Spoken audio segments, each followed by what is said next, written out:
수술은 여러 시간 동안 계속되었다. 정호는 수술실 밖 의자에 앉아 기다렸다. 아들과 딸에게도 연락했다.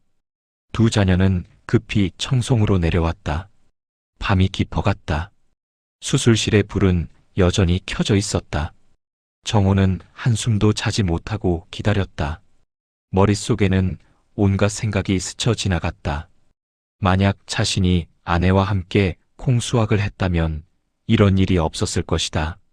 만약 자신이 서울로 가자고 하지 않았다면, 아니 애초에 청송으로 돌아오자고 하지 않았다면 이런 일이 없었을 것이다.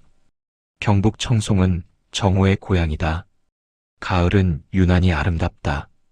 붉게 물든 산자락 아래로 펼쳐진 대추밭에는 탐스러운 대추들이 가지마다 주렁주렁 매달려 있었다. 햇살이 대추의 붉은 표면을 비추면 마치 작은 루비들이 반짝이는 것 같았다. 정호는 대추나무 아래 서서 고개를 들어 하늘을 바라보았다. 70이 넘은 적지 않은 나이에도 그의 눈빛은 여전히 맑았다. 다만 그 맑은 눈동자 깊은 곳에는 세월의 무게와 함께 깊은 사랑과 후회, 그리고 육체의 고단함과 함께 감정이 복잡하게 얽혀 있었다. 멀지 않은 곳에서 아내 남순이 대추를 따고 있었다. 정호는 고개를 돌려 아내를 바라보았다.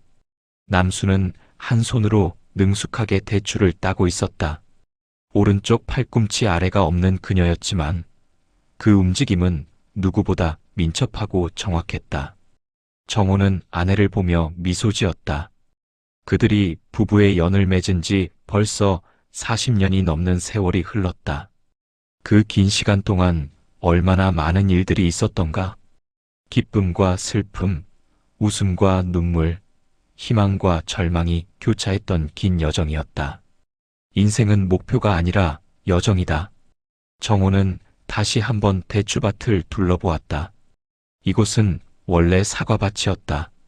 그가 그토록 사랑했던, 아니 정확히 말하면 그가 그토록 집착했던 사과나무들이 가득했던 곳이었다. 하지만 지금은 사과나무 대신 대추나무가 그 자리를 채우고 있었다. 왜 사과나무를 모두 뽑아버리고 대추나무를 심었을까? 그 이유를 설명하려면 처음으로 돌아가야 한다. 43년 전 두 남녀가 처음 만났던 그날로 1980년 봄 청송군의 작은 마을에서 한 남자가 초조하게 시계를 들여다보고 있었다. 28살의 청년 이정호였다. 그는 마을 어귀의 정자나무 아래에 서서 누군가를 기다리고 있었다. 옆에 있던 동네 할머니는 정호의 집안과 가까운 사이로 정호에게 좋은 처자를 소개해주겠다며 오늘 이 자리를 마련한 장본인이었다.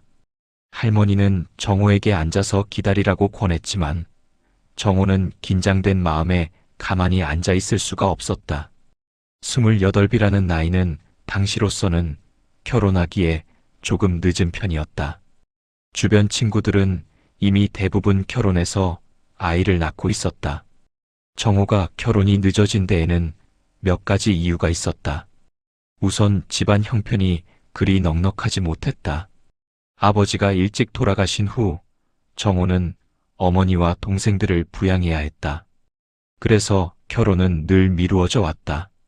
하지만 이제 동생들도 어느 정도 자리를 잡았고 정호 자신도 농사일로 어느 정도 기반을 다졌다고 생각했다. 할머니가 저편을 가리키며 알렸다. 마을길 저편에서 두 여자가 걸어오고 있었다. 한 명은 중년의 아주머니였고 다른 한 명은 젊은 여성이었다. 정호는 그 순간을 평생 잊지 못했다. 젊은 여성은 하얀 피부에 단정한 옷차림을 하고 있었다.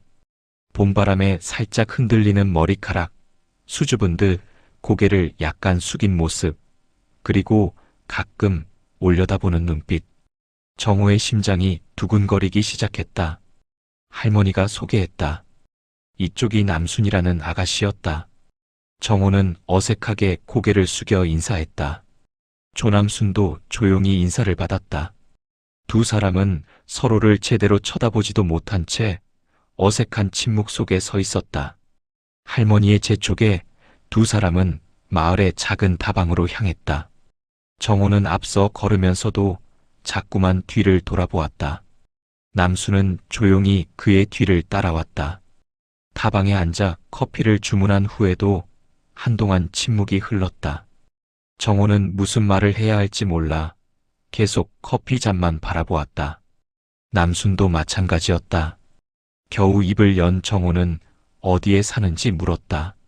어색하고 투박했지만 그래도 대화의 물꼬는 텄다. 남수는 이웃 마을에 산다고 했다. 여기서 걸어서 1시간 정도 걸리는 곳이었다. 그녀의 목소리는 부드러웠다. 정호는 그 목소리에 다시 한번 심장이 뛰는 것을 느꼈다. 정호는 가족관계를 물었다. 남수는 부모님과 오빠 1명, 동생 1명이 있다고 했다. 오빠는 결혼해서 분가했고 그녀는 막내였다. 이렇게 어색한 대화가 오갔다. 하지만 시간이 흐르면서 조금씩 긴장이 풀렸다. 정호는 남순의 하얗고 고운 피부를 보며 감탄했다. 농사일로 햇볕에 그을린 자신의 손과는 너무도 대조적이었다. 그녀의 섬세한 손가락, 조용하지만 따뜻한 미소, 수줍지만 총명해 보이는 눈빛, 모든 것이 정호의 마음을 사로잡았다. 그날 이후 정호는 남순을 만나기 위해 수시로 그녀의 마을을 찾았다. 물론 당시의 관습상 자주 만날 수는 없었지만 정호는 기회가 될 때마다 남순의 집 근처를 어슬렁거렸다. 때로는 농사일을 핑계로, 때로는 그 마을 친구를 만나러 간다는 핑계로. 정호의 마음속에서 남순은 점점 더 큰 자리를 차지해 갔다. 봄이 지나고 여름이 왔다. 뜨거운 햇살 아래서도 정호는 남순을 만나기 위해 길을 나섰다. 여름이 지나고 가을, 단풍이 물드는 산길을 걸으며 정호는 남순과 함께 걷는 미래를 그렸다. 가을이 지나고 겨울이 왔다. 차가운 바람이 불어도 정호의 가슴 속에는 남순을 향한 따뜻한 마음이 타오르고 있었다. 그렇게 1년이 지나고 2년이 지나고 3년의 시간이 흘렀다. 그 기간 동안 정호와 남순은 조금씩 서로를 알아갔다.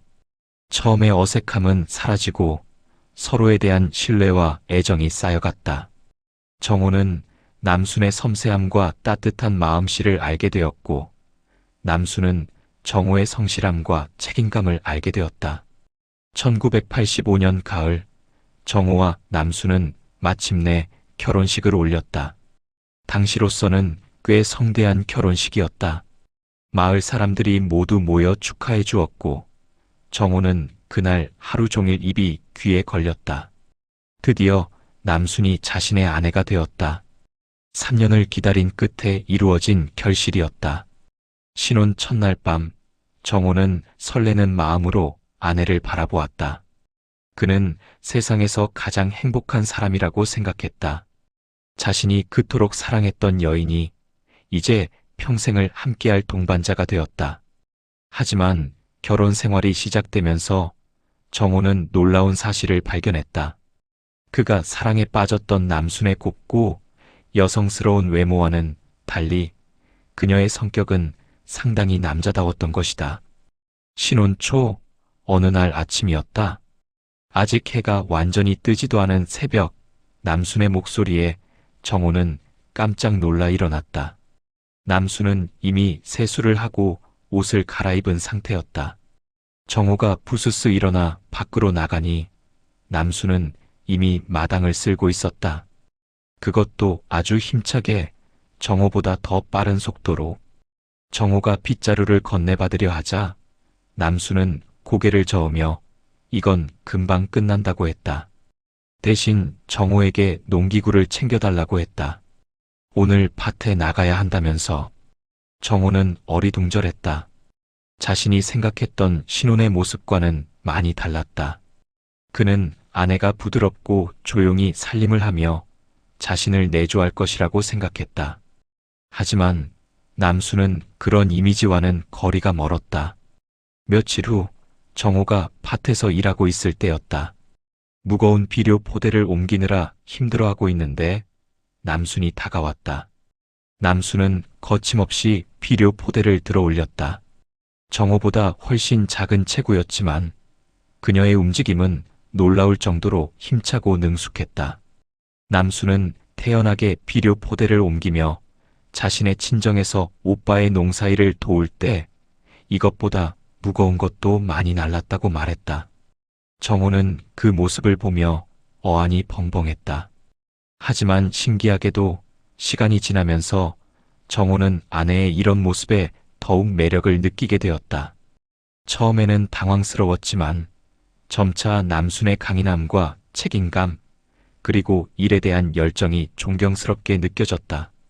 어느 날 저녁 하루 일을 마치고 집으로 돌아온 정호는 남순에게 정말 대단하다고 말했다.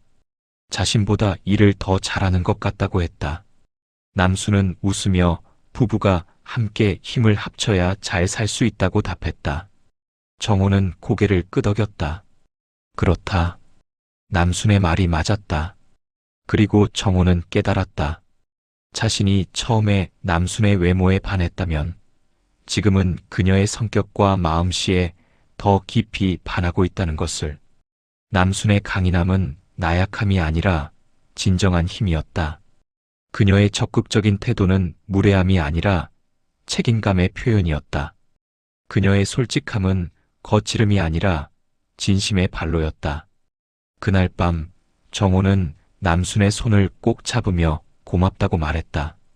남순 같은 아내를 만나서 고맙다고. 남순은 부끄러운 듯 웃으며 고개를 돌렸지만 그녀의 손은 정호의 손을 더 꽉 잡아주었다. 결혼 첫 해의 겨울은 유난히 추웠다. 하지만 정호와 남순의 집안은 따뜻했다. 두 사람은 서로를 이해하고 존중하며 사랑을 키워갔다. 정호는 남순의 강인함을 배웠고 남순은 정호의 다정함을 느꼈다. 결혼 후 2년이 지난 어느 봄날 정호와 남순 사이에 첫 아이가 태어났다. 건강한 사내 아이였다. 정호는 아들을 안고 하염없이 눈물을 흘렸다.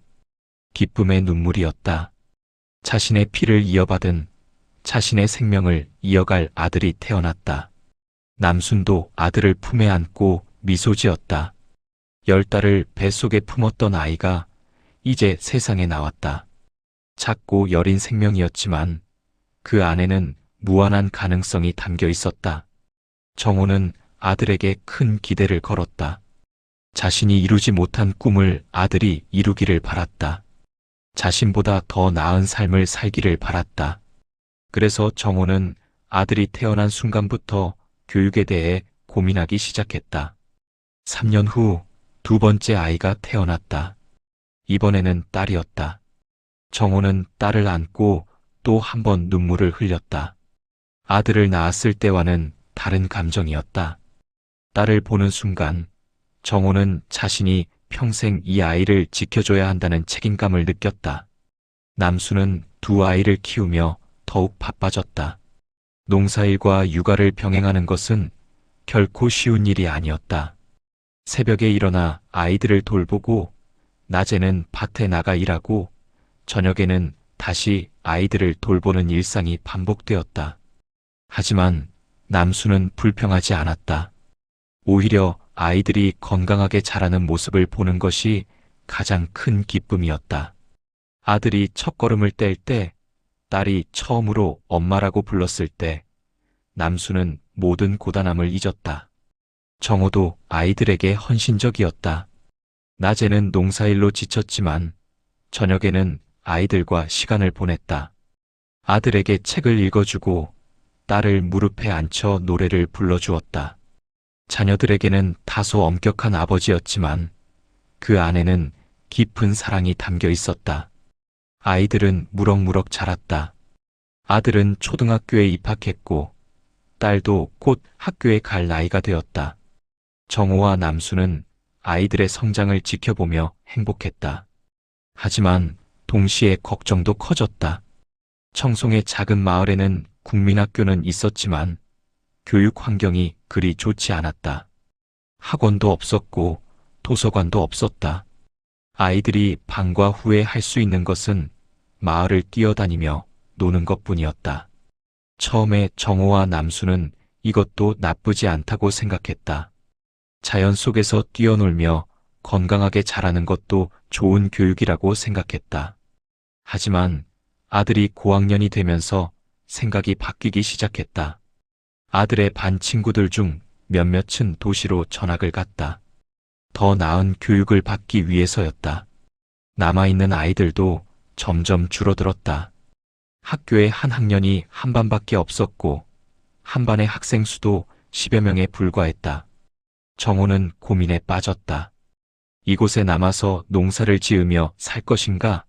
아니면 아이들의 교육을 위해 도시로 이주할 것인가? 쉽지 않은 결정이었다. 어느 날 저녁 남순이 먼저 이 문제를 꺼냈다. 아이들의 교육을 어떻게 할 것인지 진지하게 고민해 봐야 한다고 했다. 정호는 아내의 얼굴을 바라보았다. 남순의 눈에는 결연한 의지가 담겨 있었다. 정호는 알고 있었다. 남순이 무슨 말을 하려는지, 그리고 그것이 옳은 선택이라는 것도. 남순은 조심스럽게 말을 꺼냈다. 아이들을 위해 서울로 가는 것이 어떻겠냐고. 서울에는 좋은 학교도 많고 학원도 많고 문화시설도 많다고. 아이들에게 더 많은 기회를 주고 싶다고. 정호는 한동안 말이 없었다. 서울로 간다는 것은 자신이 평생 일궈온 이곳을 떠난다는 의미였다. 대대로 물려받은 땅, 자신이 가꾼 사과밭, 그리고 마을 사람들과의 인연을 모두 뒤로하고 떠나야 한다는 뜻이었다. 하지만 정호는 아내의 얼굴을 다시 보았다. 남순의 눈에는 간절함이 담겨 있었다. 아이들을 위해서라면 무엇이든 하겠다는 어머니의 마음이 보였다. 그리고 정호도 같은 마음이었다. 아이들을 위해서라면 자신의 꿈쯤은 포기할 수 있었다. 정호는 고개를 끄덕였다. 서울로 가겠다고 했다. 아이들에게 좋다면 그렇게 하겠다고. 남수는 미소를 지었다. 그리고 남편의 손을 꼭 잡았다. 남편이 얼마나 힘든 결정을 내렸는지 알았기에 미안하고 고마웠다. 1995년 봄, 정호와 남수는 두 아이를 데리고 서울로 이주했다. 청송 땅을 일부분 처분하고 일부는 친척에게 맡기고 서울의 작은 빌라로 들어갔다. 빌라는 청송의 집에 비하면 훨씬 작았다. 마당도 없었고 하늘도 좁았다. 하지만 아이들의 미래를 위한 선택이었다. 서울 생활은 결코 쉽지 않았다. 평생 농사일만 하던 정호는 도시에서 적응하기가 힘들었다. 그는 작은 박스 공장에 취직해서 일했다. 낮에는 공장에서 박스를 다루고 밤에는 경비 일을 했다. 몸은 힘들었지만 아이들을 위해서라면 견딜 수 있었다. 남순도 식당에서 일하며 가게를 도왔다. 아침부터 저녁까지 쉴 틈 없이 일했다. 설거지를 하고 홀서빙을 하고 때로는 주방 보조까지 했다. 청송에서의 농사일만큼이나 힘들었지만 남순도 아이들을 생각하며 버텼다. 저녁이 되면 지친 몸으로 집에 돌아왔다. 하지만 아이들이 학교에서 돌아와 숙제를 하는 모습을 보면 모든 피로가 사라지는 것 같았다. 아들이 100점짜리 시험지를 가져오면 정호와 남수는 밤늦게까지 기뻐했다. 딸이 학교에서 상을 받아오면 두 사람은 자랑스러워 어쩔 줄 몰랐다. 정호는 자녀들에게 엄격했다. 특히 공부에 관해서는 타협이 없었다. 자신이 제대로 된 교육을 받지 못했기에 아이들만큼은 공부를 열심히 해서 좋은 대학에 가기를 바랐다. 아들이 고등학생이 되었을 때 어느 주말 친구들과 놀러 가고 싶다고 했다. 하지만 정호는 단호하게 거절했다. 놀 시간에 책 한 권이라도 더 읽어야 한다고 했다. 아들은 풀이 죽어 방으로 들어갔다. 남수는 남편이 너무 엄하게 구는 것이 아닌지 걱정했다. 아이들도 숨 쉴 틈이 있어야 한다고 조심스럽게 말했다. 하지만 정호는 고집을 꺾지 않았다. 이 치열한 경쟁 사회에서 살아남으려면 이 정도는 해야 한다고 했다. 남수는 더 이상 말하지 않았다. 남편의 그 마음을 이해했기 때문이다. 하지만 정호에게도 유일하게 부드러운 면이 있었다. 바로 아내 남순에게만큼은. 어느 날 저녁 일을 마치고 집에 돌아온 정호는 남순이 피곤한 표정으로 소파에 앉아 있는 것을 보았다. 정호는 남순이 괜찮은지 물었다. 많이 피곤해 보인다고 했다. 남순은 괜찮다고 했다. 오늘 식당에 손님이 많아서 좀 바빴을 뿐이라고. 하지만 정호의 눈에는 아내의 지친 모습이 보였다. 그는 부엌으로 가서 물을 끓였다. 정호는 따뜻한 차 한 잔을 건네며 남순에게 너무 무리하지 말라고 했다. 남순은 차를 받아 마시며 웃었다. 서울 생활은 계속되었다. 힘들고 고된 나날이었지만 부부는 서로를 의지하며 하루하루를 견뎌냈다. 공장 일과 식당 일로 지친 몸이었지만 아이들의 밝은 미래를 생각하면 모든 것이 참을 수 있었다. 계절이 바뀌고 해가 바뀌었다. 봄이 오면 정호는 가끔 청송의 사과밭을 떠올렸다. 지금쯤 사과꽃이 피었을 것이다.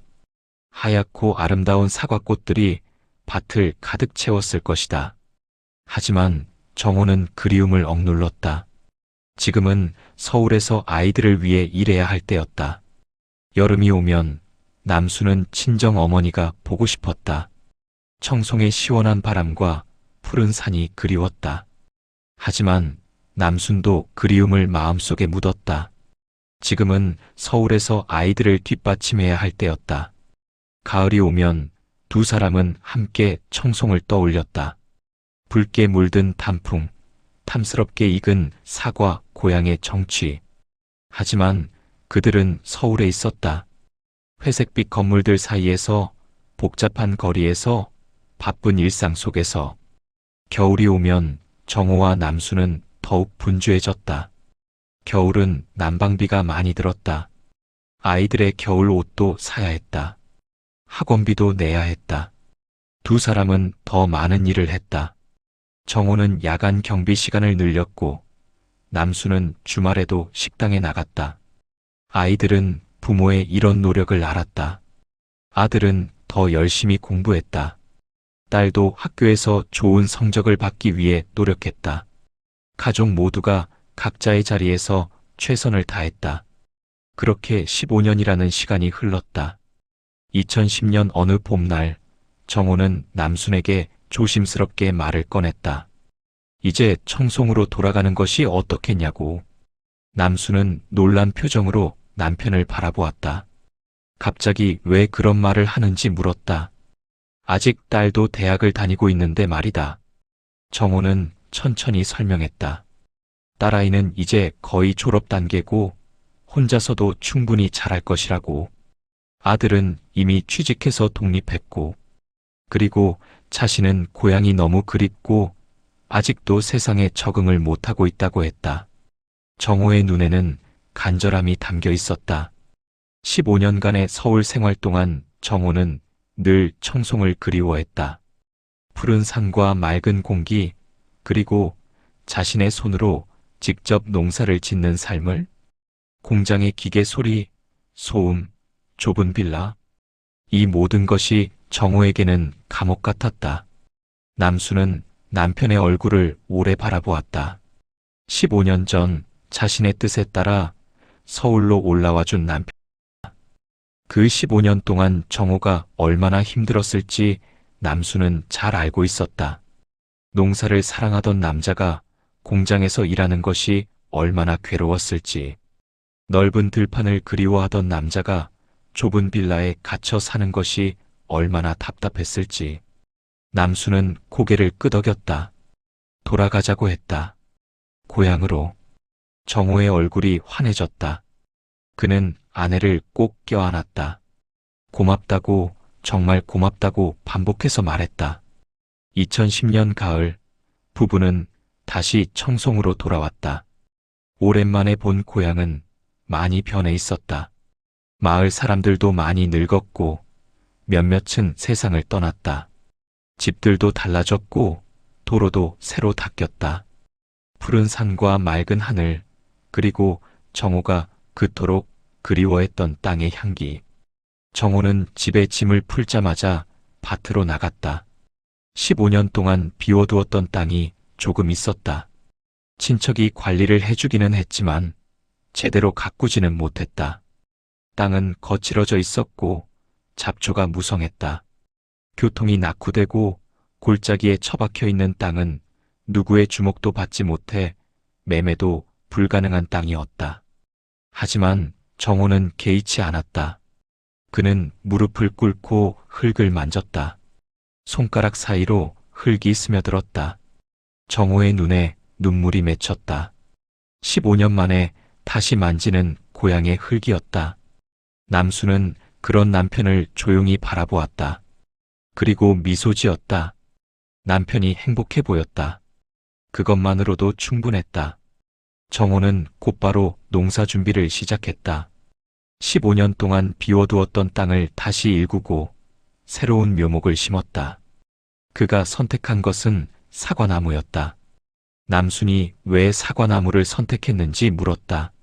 정호는 자신 있게 대답했다. 청송은 원래 사과로 유명하다고. 기후도 좋고 토양도 좋다고. 사과 농사가 잘 될 것이라고. 정호는 열정적으로 일했다. 땅을 고르고 비료를 주고 묘목을 심었다. 하나하나 정성을 들였다. 마치 자식을 키우듯이. 남순도 남편을 도왔다.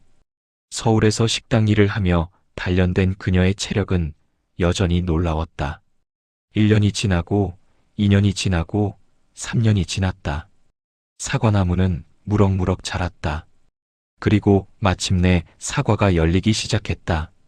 처음에는 작고 시큼한 사과였지만 해가 갈수록 크고 달콤한 사과가 열렸다.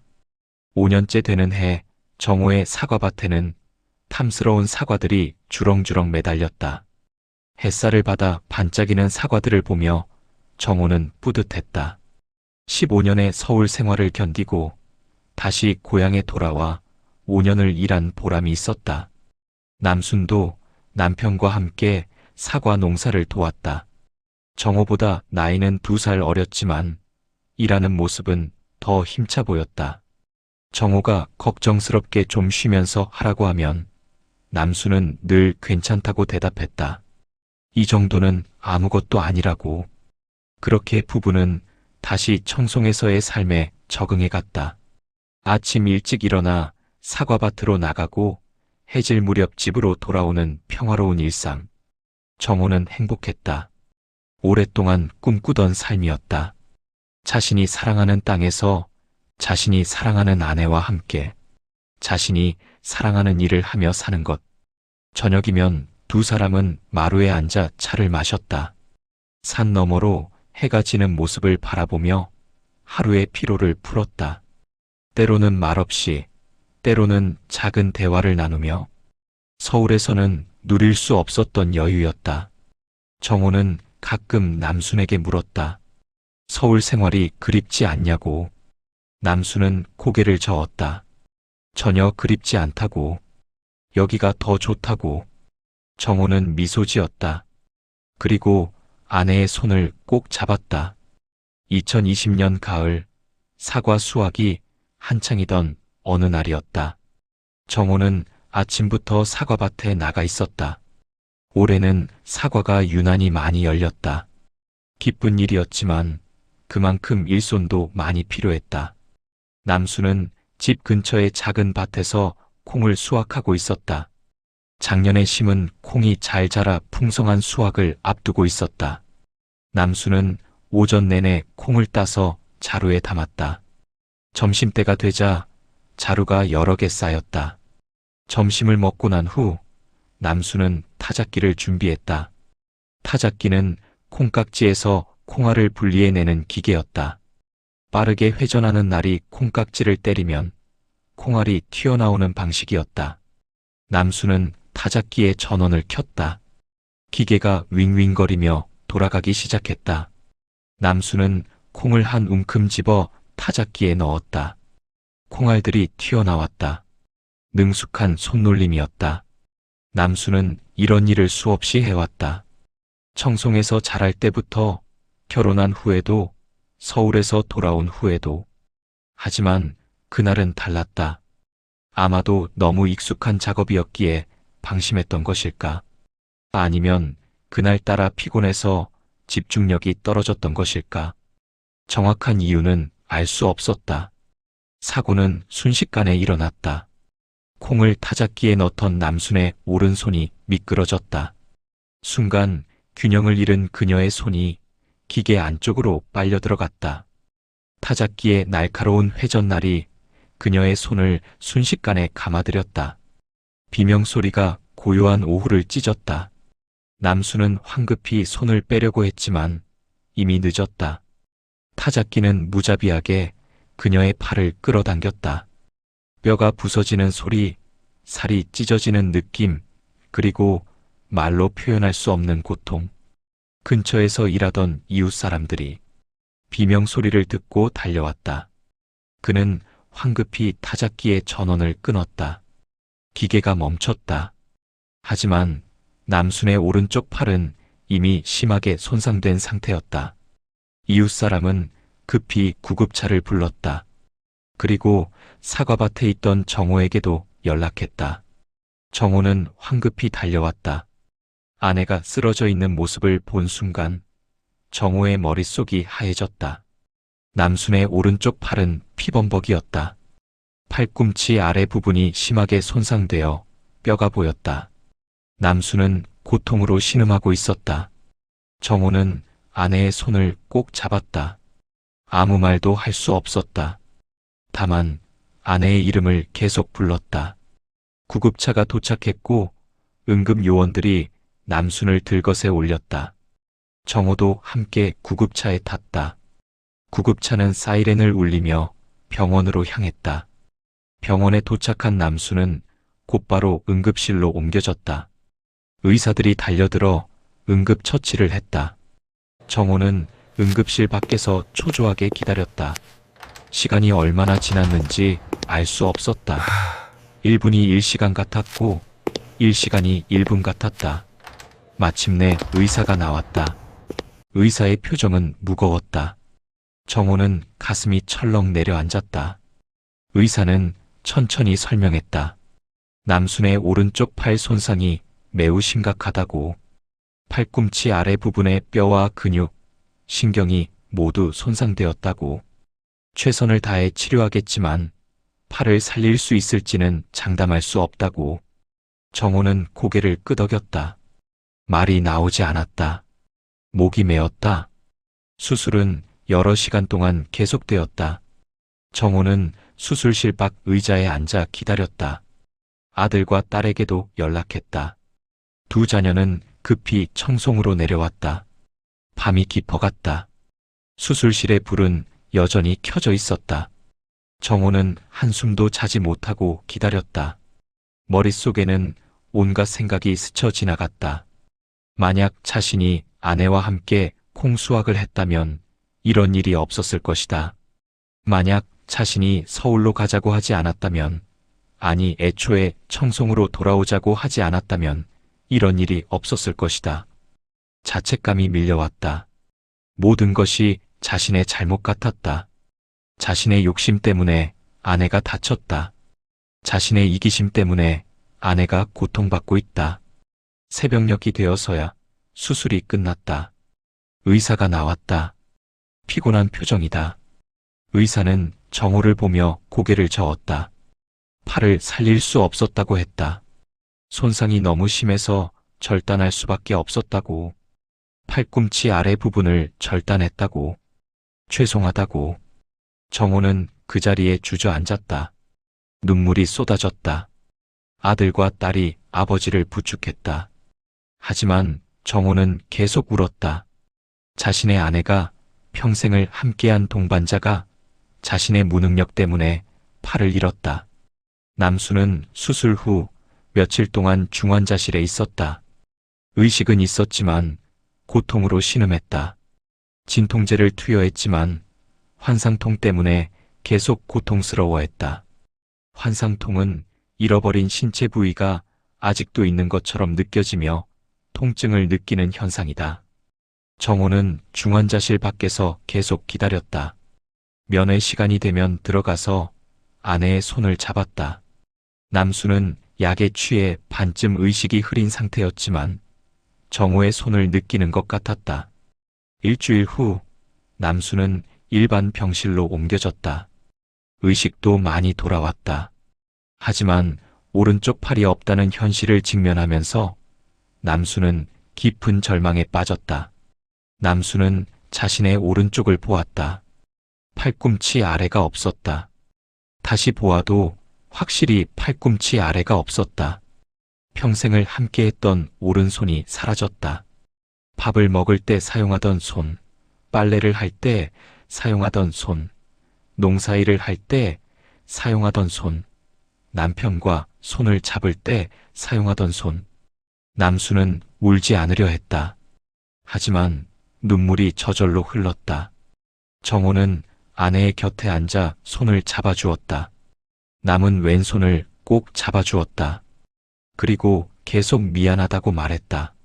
정호는 자신을 자책했다. 만약 자신이 귀농을 주장하지 않았다면 이런 일이 없었을 것이라고. 만약 자신이 서울의 남자고 했다면 아내가 다치지 않았을 것이라고. 만약 자신이 그날 아내와 함께 콩수확을 했다면 사고를 막을 수 있었을 것이라고. 하지만 남수는 고개를 저었다. 정호의 잘못이 아니라고 했다. 자신이 방심한 것이라고. 정호 때문이 아니라고. 하지만 정호의 자책감은 가시지 않았다. 2달이 지나고 남수는 퇴원했다. 집으로 돌아왔지만 모든 것이 달라져 있었다. 아니, 집은 그대로인데 남순 자신이 달라져 있었다. 오른손이 없는 몸으로 어떻게 살아가야 할지 막막했다. 처음에는 가장 기본적인 일상생활도 힘들었다. 옷을 입는 것, 머리를 빗는 것, 밥을 먹는 것. 모든 것이 어려웠다. 남수는 왼손만으로 이 모든 것을 해야 했다. 정호는 아내를 헌신적으로 돌보았다. 아내의 옷을 입혀주고 밥을 먹여주고 씻겨주었다. 남수는 처음에는 이런 도움을 받는 것이 어려웠다. 평생을 독립적으로 살아온 여자였다. 누구의 도움도 필요 없었던 여자였다. 하지만 이제는 남편의 도움 없이는 아무것도 할 수 없었다. 그러나 시간이 지나면서 남수는 조금씩 적응해 갔다. 왼손만으로 옷을 입는 법을 배웠다. 왼손만으로 밥을 먹는 법을 익혔다. 왼손만으로 머리를 빗는 법을 터득했다. 물론 쉽지 않았다. 처음에는 몇 시간씩 걸렸다. 하지만 연습하고 또 연습하면서 점점 나아졌다. 정호는 아내의 이런 노력을 보며 가슴이 아팠다. 동시에 존경스러웠다. 남수는 포기하지 않았다. 절망에 빠지지 않았다. 천천히 하지만 꾸준히 다시 일어서고 있었다. 6개월이 지나자 남수는 웬만한 일상생활을 혼자 할 수 있게 되었다. 10개월이 지나자 간단한 집안일도 할 수 있게 되었다. 1년이 지나자 남수는 거의 정상적인 생활을 할 수 있게 되었다. 하지만 한 가지 문제가 있었다. 농사일이었다. 남수는 농사일을 하고 싶었다. 평생 해온 일이었다. 하지만 한 손으로 농사일을 한다는 것은 쉽지 않았다. 정호는 아내가 농사일을 하지 않기를 바랐다. 위험했다. 다시 다칠 수도 있었다. 하지만 남수는 고집했다. 자신은 아직 할 수 있다고. 한 손으로도 할 수 있다고. 남수는 조금씩 농사일을 시작했다. 처음에는 간단한 일부터 물을 주고 풀을 뽑고 열매를 따는 일. 한 손으로 하니 느렸다. 정호보다 2배, 3배의 시간이 걸렸다. 하지만 남수는 포기하지 않았다. 정호는 아내를 말리고 싶었다. 하지만 남순의 눈을 보면 말릴 수가 없었다. 그 눈에는 의지가 담겨 있었다. 자신은 아직 살아있다는 것을, 자신은 아직 할 수 있다는 것을 증명하고 싶어 하는 눈빛이었다. 그래서 정호는 다른 방법을 생각했다. 아내가 농사일을 하는 것을 막을 수는 없다면 적어도 덜 위험하고 덜 힘든 농사를 지어야 한다고 생각했다. 2021년 봄, 정호는 중대한 결정을 내렸다. 사과밭을 없애기로 한 것이다. 남수는 놀랐다. 정호가 그토록 사랑하던 사과밭이었다. 10년을 공들여 가꾼 사과밭이었다. 청송으로 돌아온 이유였고 정호의 자랑이었다. 그런데 왜 갑자기 없앤다는 것인가? 정호는 설명했다. 사과 농사는 너무 힘들다고. 사과나무는 키가 크고 가지치기도 힘들고 농약도 수시로 뿌려야 하기 때문에 힘들다고. 그래서 다른 작물로 바꾸려 한다고. 남수는 반대했다. 자신 때문에 정호가 좋아하는 일을 포기하게 할 수 없다고. 자신은 괜찮다고. 한 손으로도 같이 할 수 있다고. 하지만 정호는 고집을 꺾지 않았다. 이미 결정한 일이라고. 그리고 솔직히 말하자면 자신도 사과나무를 볼 때마다 가슴이 아프다고. 사과밭에 갈 때마다 아내의 사고가 떠올려진다고. 사과를 볼 때마다 아내의 잃어버린 팔이 생각난다고. 정호는 눈물을 글썽이며 말했다. 사과가 이제는 쳐다보기도 싫다고. 사과밭 전체가 자신의 죄책감을 상기시키고 차라리 모두 없애고 새로운 시작을 하고 싶다고 했다. 남수는 남편의 얼굴을 바라보았다. 정호의 눈에는 고통이 담겨 있었다. 지난 1년 동안 정호가 얼마나 힘들어했는지 남순도 알고 있었다. 남편은 아내의 사고에 대한 죄책감으로 매일 밤 잠을 이루지 못했다. 악몽을 꾸었다. 아내가 다시 다치는 꿈, 아내가 고통받는 꿈. 남수는 고개를 끄덕였다. 알겠다고 했다. 정호가 원한다면 그렇게 하자고. 사과밭을 없애자고. 정호는 안도의 한숨을 쉬었다. 그리고 새로운 계획을 말했다. 사과나무 대신 대추나무를 심으려 한다고. 대추는 사과보다 관리가 쉽다고. 나무도 그리 크지 않고 가지치기도 간단하고 수확도 비교적 쉽다고. 한 손으로도 충분히 할 수 있을 것이라고. 그해 봄, 정호는 사과밭을 갈아엎었다. 10년을 함께한 사과나무들이 하나씩 뽑혔다. 정호는 사과나무를 뽑으며 울었다. 이 나무들과 함께한 시간들, 이 나무들을 가꾸며 느꼈던 행복, 이 나무들에서 수확한 사과들, 모든 것이 추억이었다. 하지만 정호는 멈추지 않았다. 계속 나무를 뽑았다. 사과나무가 모두 뽑힌 밭은 텅 비어 보였다. 마치 정호의 마음처럼. 그리고 정호는 새로운 묘목을 심기 시작했다. 대추나무 묘목이었다. 작고 연약한 묘목들이었다. 하지만 이 묘목들이 자라면 튼튼한 나무가 될 것이다. 그리고 달콤한 대추를 맺을 것이다. 정호는 묘목을 심으며 기도했다. 이 나무들이 잘 자라기를. 그리고 아내와 함께 이 나무들을 가꾸며 행복한 시간을 보내기를. 사고의 아픔을 치유하기를. 남순도 남편을 도왔다. 한 손으로 할 수 있는 일을 찾아서 했다. 물을 주고 비료를 주고 풀을 뽑았다. 느렸지만 꾸준히 했다. 1년이 지나고 2년이 지나고 3년이 지났다. 대추나무는 무럭무럭 자랐다. 그리고 마침내 대추가 열리기 시작했다. 처음에는 작은 대추였지만 해가 갈수록 크고 탐스러운 대추가 열렸다. 5년째 되는 해, 정호의 대추밭은 드넓게 펼쳐져 있었다. 붉은 대추들이 나무마다 주렁주렁 매달렸다. 정호는 대추밭을 바라보며 미소 지었다. 사과밭을 잃은 아픔이 완전히 사라진 것은 아니었다. 하지만 이제는 새로운 희망이 생겼다. 남순도 대추 농사에 적응했다. 한 손으로도 충분히 할 수 있었다. 대추나무는 사과나무만큼 크지 않았고 대추 따기도 사과 따기보다 쉬웠다. 남순은 능숙하게 대추를 땄다. 물론 두 손을 가진 사람들보다는 느렸지만 그래도 할 수 있었다. 그것으로 충분했다. 정호는 아내가 일하는 모습을 보며 가슴이 뭉클했다. 그토록 큰 사고를 당했는데도 아내는 포기하지 않았다. 다시 일어섰다. 그리고 지금 여기서 함께 일하고 있다. 정호는 아내가 자랑스러웠다. 그리고 미안했다. 그리고 고마웠다.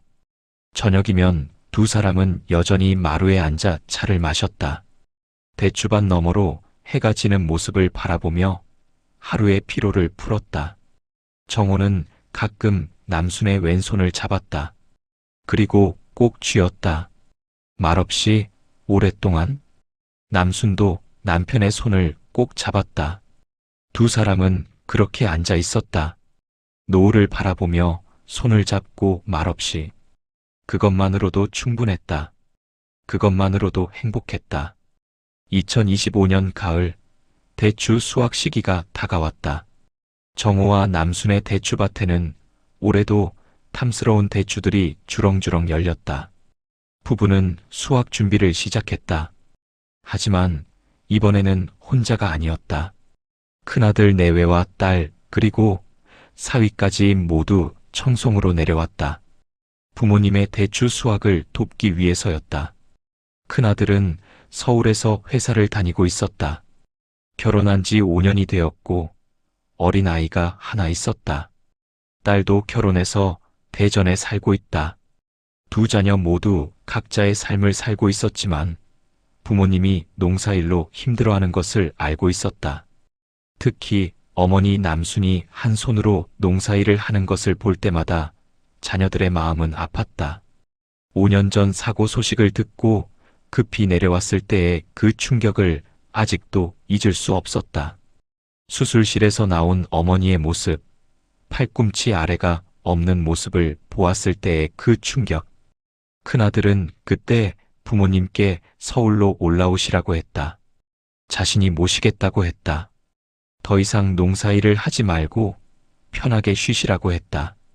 딸도 같은 말을 했다. 대전으로 오시라고 했다. 자신들이 돌봐드리겠다고 했다. 하지만 정호와 남순은 거절했다. 아직 젊다고 했다. 아직 일할 수 있다고 했다. 그리고 청송을 떠날 수 없다고 했다. 여기가 자신들의 집이고 자신들의 땅이고 자신들의 삶이라고 했다. 자녀들은 더 이상 설득하지 못했다. 부모님의 결심이 확고했기 때문이다. 대신 자녀들은 가능한 한 자주 내려와 일손을 돕기로 했다. 특히 수학기에는 꼭 내려와서 돕기로 했다. 그래서 오늘 온 가족이 대추밭에 모였다. 큰아들은 높은 곳에 대추를 땄다. 며느리는 따진 대추를 골라서 상자에 담았다. 딸과 사위도 각자 맡은 일을 했다. 어린 손자도 할머니 할아버지를 따라다니며 작은 대추들을 주워 담았다. 대추밭은 시끌벅적했다. 가족들의 웃음소리, 대화소리, 아이의 제잘거림. 오랜만에 온 가족이 모인 자리였다. 정호와 남순은 이런 모습을 보며 행복했다.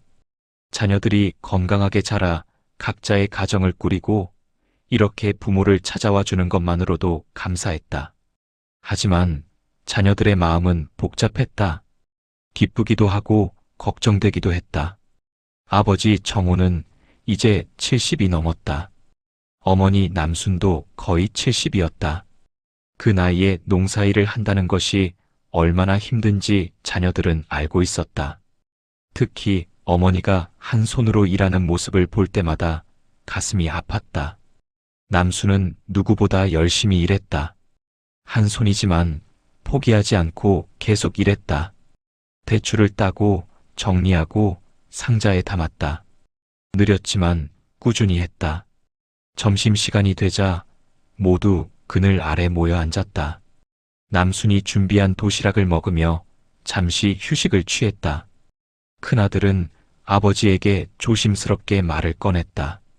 아버지, 이제 농사일을 줄이시는 게 어떻겠냐고. 나이도 있고 몸도 예전 같지 않으니 무리하지 말라고. 자신들이 경제적으로 도와드릴 테니 편하게 쉬시라고. 정호는 고개를 저었다. 아직 괜찮다고 했다. 일할 수 있다고 했다. 그리고 농사일이 좋다고 했다.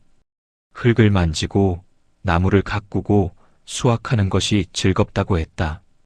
이 일을 그만두면 오히려 무료할 것 같다고 했다. 딸도 어머니에게 같은 말을 했다. 어머니, 너무 무리하지 마시라고. 특히 한 손으로 일하는 것이 힘들 텐데 쉬면서 하시라고. 자신들이 더 자주 내려와 도와드리겠다고. 남순도 웃으며 대답했다. 괜찮다고 했다. 한 손이지만 할 수 있다고 했다. 오히려 일을 하면 건강해지는 것 같다고 했다. 가만히 앉아 있으면 이것저것 생각이 많아지는데 일을 하면 그런 생각도 없어지고 좋다고 했다. 자녀들은 더 이상 말하지 못했다. 부모님의 뜻이 확고했기 때문이다. 그리고 사실 자녀들도 알고 있었다. 부모님에게 농사일은 단순한 노동이 아니라 삶의 일부라는 것을, 정체성의 일부라는 것을, 그것을 빼앗는 것은 부모님의 삶을 빼앗는 것과 같다는 것을. 하지만 그래도 걱정은 되었다. 나이가 들수록 몸은 약해진다. 언제 어떤 일이 생길지 모른다. 특히 어머니의 경우 이미 한 번 큰 사고를 당했다. 만약 또 무슨 일이 생긴다면 큰아들은 아버지에게 약속을 받았다. 무리하지 말라고. 힘들면 쉬라고. 그리고 무슨 일이 생기면 바로 연락하라고. 자신들이 언제든 달려오겠다고. 정호는 고개를 끄덕였다. 알겠다고 했다. 걱정하지 말라고 했다. 자신들은 아직 건강하고 조심해서 일할 것이라고 했다. 오후가 되자 다시 일을 시작했다. 가족들은 각자 맡은 일을 계속했다. 해가 서쪽으로 기울 때까지 일했다. 그리고 저녁이 되어서야 일을 마쳤다. 오늘 하루 동안 수확한 대추는 상당했다. 가족들이 함께 일해서 혼자 할 때보다 몇 배는 빨리 끝났다. 상자에 담긴 대추들을 보며 정호와 남수는 뿌듯해했다. 저녁을 먹으며 가족들은 이런저런 이야기를 나눴다. 큰아들의 회사 이야기, 며느리의 육아 이야기, 딸의 일상 이야기, 사위의 직장 이야기. 평범하지만 따뜻한 대화였다. 밤이 깊어지자 자녀들은 청송의 집에서 하룻밤을 묵었다. 손자는 할아버지 할머니 사이에서 잠들었다. 정호와 남수는 손자의 잠든 얼굴을 오래 바라보았다. 이 아이가 자라면 어떤 사람이 될까? 이 아이의 미래는 어떨까? 다음 날 아침 자녀들은 서울과 대전으로 돌아갔다. 떠나기 전 큰아들과 딸은 다시 한번 부모님께 건강 조심하시라고 당부했다. 정호와 남수는 손을 흔들며 자녀들을 배웅했다. 자녀들의 차가 멀어지는 것을 보며 정호는 남순의 손을 잡았다. 남순도 남편의 손을 꼭 쥐었다. 두 사람은 말없이 서 있었다. 자녀들이 완전히 보이지 않을 때까지. 그리고 다시 일상으로 돌아왔다. 정호와 남수는 대추밭으로 향했다. 아직 따지 못한 대추가 많이 남아 있었다. 두 사람은 각자의 위치에서 일을 시작했다. 천천히, 하지만 꾸준히. 그렇게 또 계절이 바뀌었다. 가을이 지나고 겨울이 왔다. 대추 수확을 모두 마친 정호와 남수는 겨울나기 준비를 했다. 대추나무 가지치기를 하고 비료를 주고 밭을 정리했다. 겨울 저녁은 길었다. 해가 일찍 지면 정호와 남수는 집 안에서 시간을 보냈다. 텔레비전을 보거나 책을 읽거나 그냥 앉아서 이야기를 나눴다. 어느 겨울 저녁 두 사람은 난로 앞에 앉아 있었다. 밖에는 눈이 내리고 있었다. 조용한 밤이었다. 정호는 창밖에 눈을 바라보다가 문득 남순에게 물었다. 후회하지 않느냐고. 자신과 결혼한 것을, 자신 때문에 고생만 한 것을, 특히 사고로 팔을 잃은 것을. 남순은 잠시 침묵했다. 그리고 천천히 대답했다. 후회하지 않는다고. 전혀 후회하지 않는다고. 오히려 감사하다고. 정호와 함께한 43년이 행복했다고. 물론 힘든 일도 많았다고 남순은 말했다. 서울에서의 고된 생활, 그리고 사고로 인한 고통. 하지만 그 모든 순간에 정호가 곁에 있었다고. 정호의 사랑이 있었다고. 그것이 자신을 지탱해준 힘이었다고. 남순은 계속 말했다. 사고 후 가장 힘들었던 것은 신체적 고통이 아니었다고. 정신적 고통이었다고. 자신이 쓸모없는 사람이 된 것 같았다고. 남에게 짐이 되는 것 같았다고. 특히 남편에게 짐이 되는 것 같아서 괴로웠다고. 하지만 정호가 그런 생각을 하지 못하게 했다고 남순은 말했다. 정호는 한 번도 남순을 짐으로 생각하지 않았다고. 오히려 더 따뜻하게 대해줬다고. 더 많이 사랑해줬다고. 그 사랑 덕분에 다시 일어설 수 있었다고. 정호는 남순의 말을 듣고 눈시울이 붉어졌다. 그는 아내의 손을 잡으며 말했다. 자신이야말로 남순에게 감사하다고. 43년 동안 함께해줘서 고맙다고. 자신의 모든 선택을 따라와줘서 고맙다고. 정호는 계속 말했다. 서울로 갈 때도, 청송으로 돌아올 때도, 사과 농사를 시작할 때도, 대추 농사로 바꿀 때도, 모든 순간에 남순이 자신을 지지해줬다고. 그것이 얼마나 큰 힘이 되었는지 모른다고. 그리고 정호는 말했다. 자신이 남순의 외모에 첫눈에 반했던 그날을 아직도 기억한다고.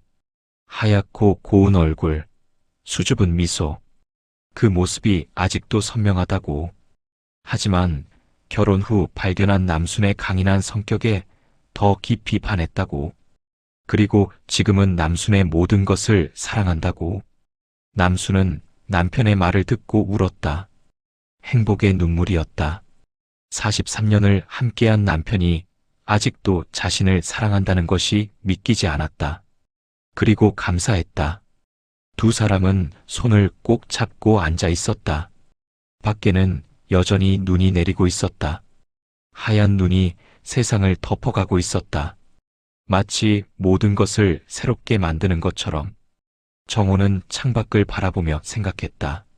43년이라는 세월 동안 참 많은 일이 있었다.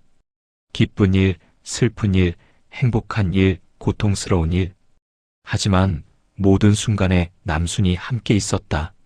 그것이 가장 큰 축복이었다. 남순도 난로의 불을 바라보며 생각했다. 자신의 인생에서 가장 잘한 일이 무엇인지. 그것은 바로 정호와 결혼한 것이었다. 43년 전 이웃 할머니의 소개로 만난 그 남자와 결혼하기로 결정한 것. 그것이 자신의 인생 최고의 선택이었다. 두 사람은 그렇게 오래 앉아 있었다. 손을 잡고 말없이 오랫동안.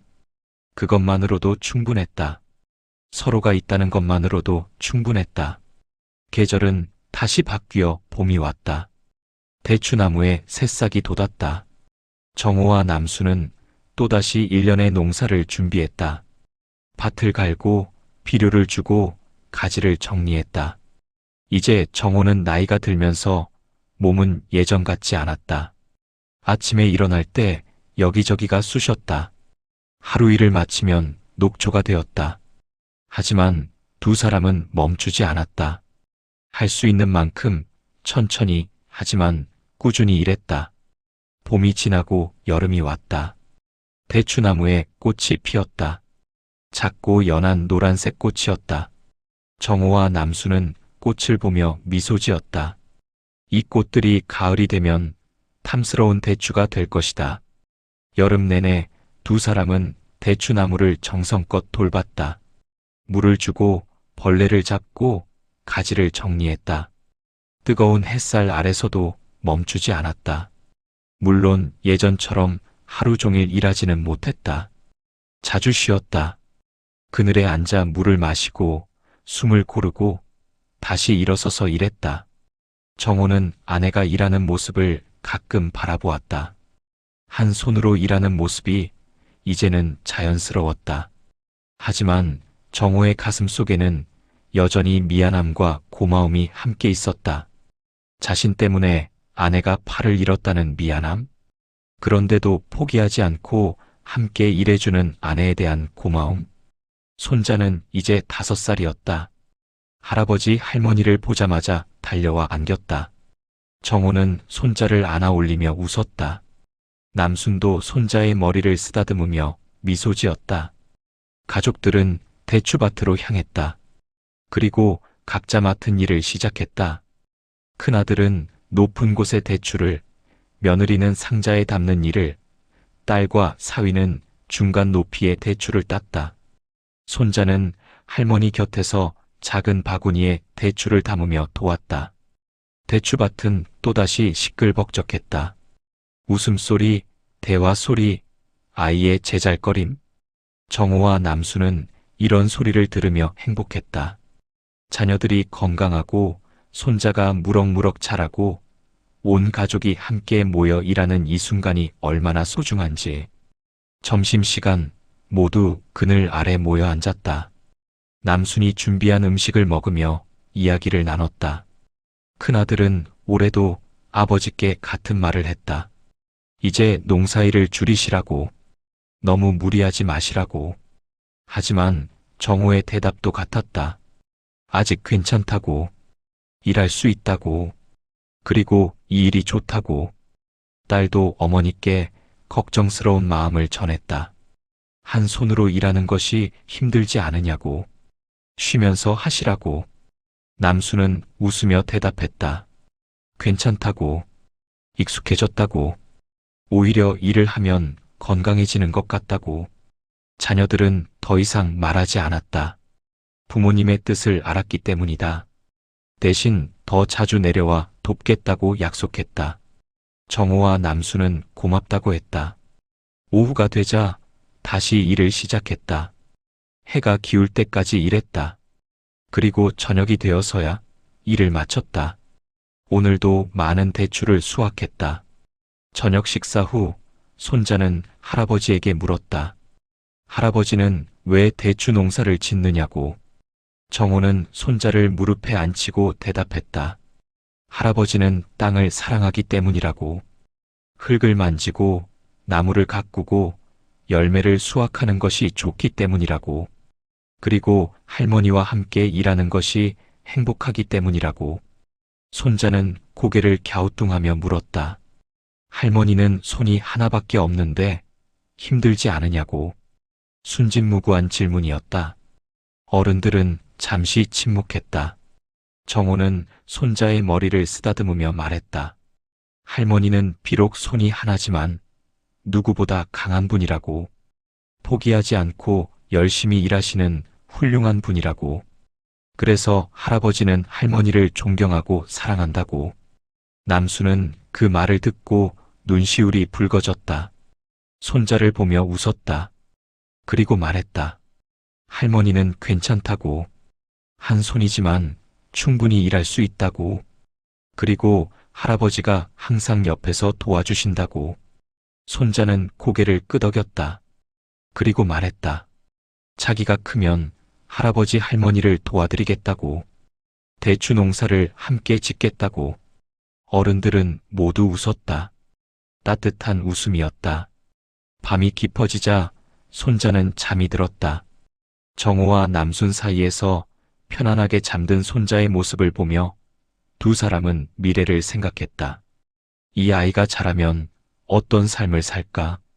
행복하게 살까? 건강하게 살까? 그리고 두 사람은 자신들의 미래도 생각했다. 앞으로 얼마나 더 이 대추밭에서 일할 수 있을까? 1년, 2년, 5년, 10년. 알 수 없었다. 하지만 할 수 있는 만큼 최선을 다하자고 다짐했다. 다음 날 아침 자녀들은 또다시 각자의 집으로 돌아갔다. 정호와 남수는 손을 흔들며 배웅했다. 그리고 다시 일상으로 돌아왔다. 대추밭으로 향하는 길, 정호는 남순의 손을 잡았다. 남순의 왼손을. 두 사람은 손을 잡고 천천히 걸었다. 서두르지 않았다. 천천히, 하지만 꾸준히. 대추밭에 도착해서도 두 사람은 잠시 서서 밭을 바라보았다. 드넓게 펼쳐진 대추나무들. 붉은 대추들이 주렁주렁 매달려 있었다. 햇살을 받아 반짝이는 대추들. 아내의 사고, 자책감, 그리고 새로운 시작. 하지만 지금 정호는 후회하지 않았다. 사과밭을 없앤 것을, 대추밭으로 바꾼 것을. 이 결정이 옳았다고 생각했다.